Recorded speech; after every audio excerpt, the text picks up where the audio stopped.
Hey guys, Pat here, and I'm here to sort of continue the reaction sort of series that I've started since the election.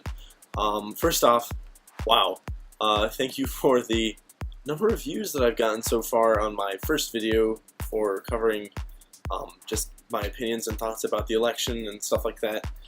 Wow. As of right now, it's over 300 views. Didn't expect that, but it's really cool.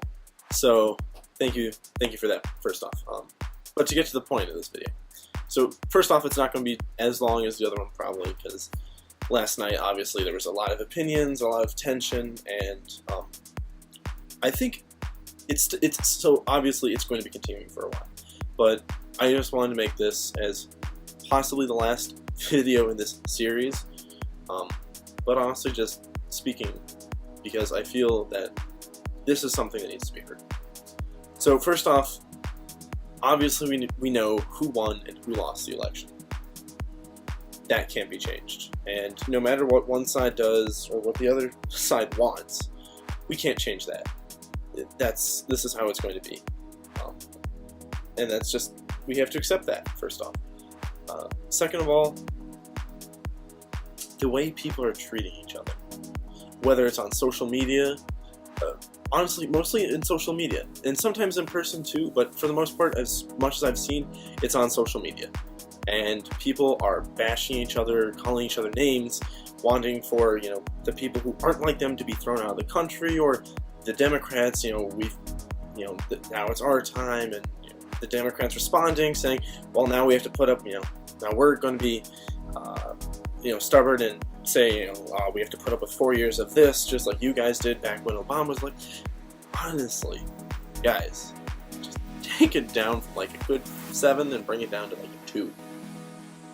This election, an election should bring the country together around a leader, and the leader should bring the people to him, focus in on a purpose. And so far, I don't feel like there's any sense of direction right now. I mean, obviously he's just a president-elect, he's not actually inaugurated or anything, but it just feels like there's no sense of direction. I mean, I remember when Obama was elected the first time as well as the second time, very vividly, because I was obviously older then, and there was sort of a sense of purpose there, like, it felt like there was actually something going to be done. Now it's just, we just have everyone fighting. That's just split down the political divide. Like, it just doesn't... That shouldn't be what our country is coming to at this point. I mean, our country is, like I said before, built by the people and for the people. Now now we're separated by one thing, and that's literally just politics and who is the president. Yes, some of us are Democrats, and yes, some of us are Republicans, but we shouldn't be bashing each other just because we're sore losers, or just because we just need to get, the last laugh. It doesn't make sense. We should, like I said before, be accepting of each other, have an open mind, try to understand where people are coming from. I've had dozens of conversations already today trying to defend, number one, my neutrality in this whole thing, but also just the simple fact that we should try to get along, and it's not us versus them, it's us together.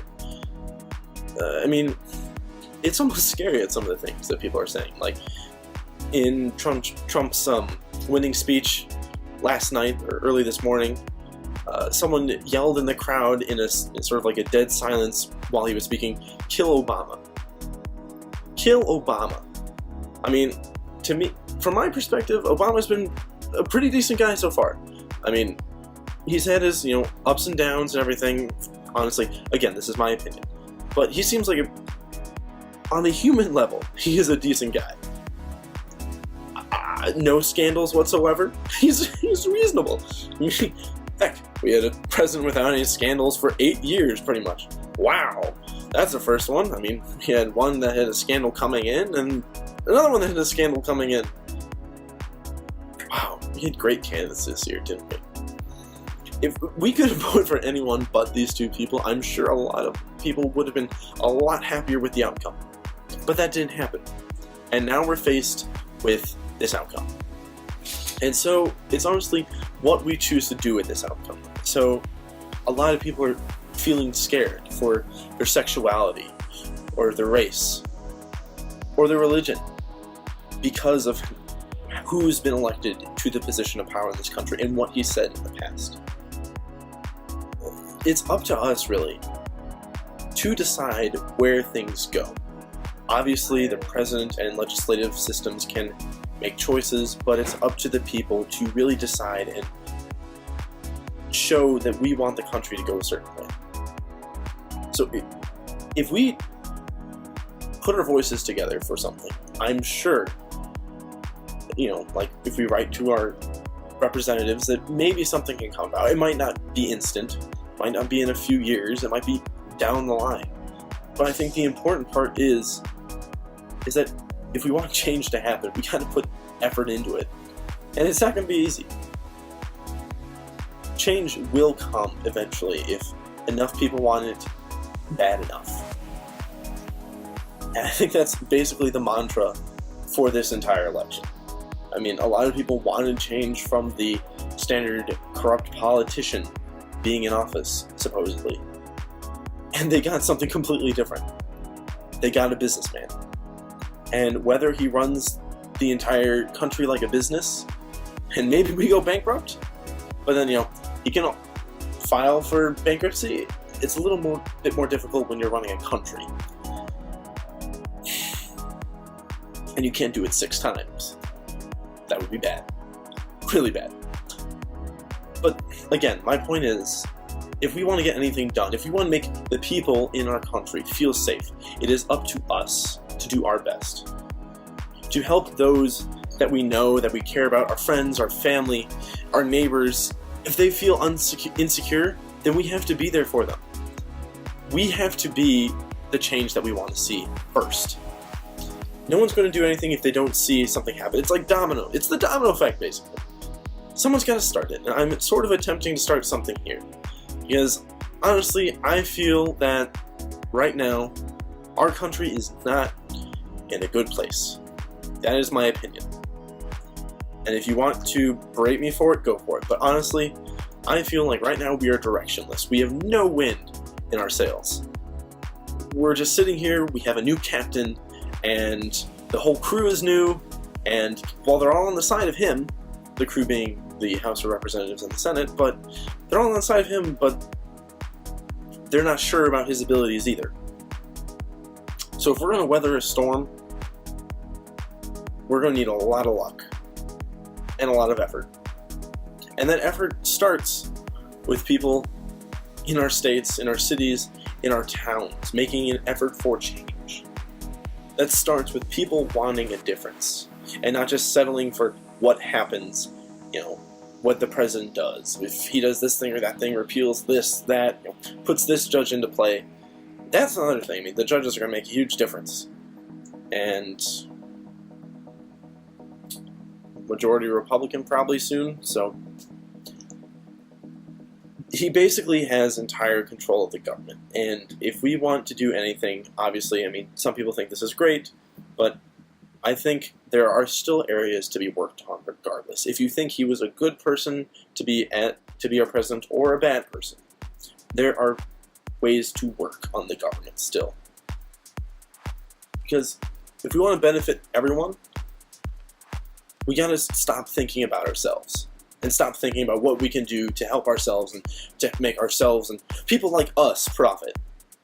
Maybe we should start thinking about people like others, not ourselves. People who don't look like us, who don't act like us. I mean, I think that's sort of the beauty of what President Obama did, is he was the first African American president in the United States. And he did a hell of a lot in some respects. But a lot of it was for people different than him.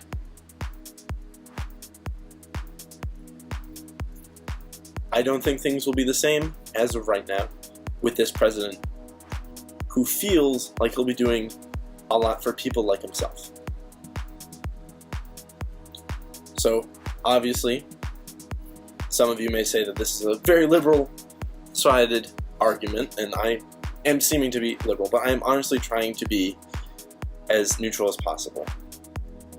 And I feel passionate just for the plight of the every person, because so many people are going to be scared. So many people are scared of what he's said, of what he has threatened to do, and we have to make them feel safe. We have to be the change.